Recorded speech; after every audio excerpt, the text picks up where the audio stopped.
Global summit కు అన్ని దేశాలకు చెందిన సుమారు 3,000 మందికి పైగా దిగ్గజ పారిశ్రామికవేత్తలు, వాణిజ్య ప్రముఖులను ఆహ్వానించింది తెలంగాణ ప్రభుత్వం. భారత్ ఫ్యూచర్ సిటీలో బాలీవుడ్ హీరో అజయ్ దేవగన్ ప్రపంచ స్థాయి ఫిల్మ్ సిటీని ఏర్పాటు చేసేందుకు ముందుకొచ్చారు.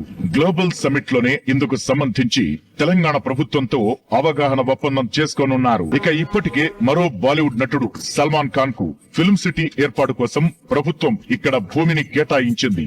రిలయన్స్ గ్రూప్ అనుబంధ సంస్థ వంతారా కూడా తెలంగాణలో పెట్టుబడులు పెట్టేందుకు ఆసక్తి చూపుతోంది.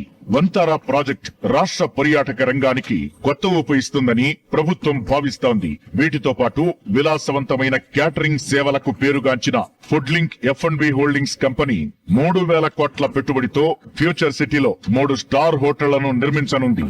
దీనికి సంబంధించిన ఒప్పందం కూడా సదస్సులోనే జరగనుంది. దీంతో భారత్ ఫ్యూచర్ సిటీలో మౌలిక వసతుల ఏర్పాటుకు, విద్య, ఉద్యోగ ఉపాధి అవకాశాలకు కేంద్ర బిందువు కానుందని అధికారులు చెబుతున్నారు.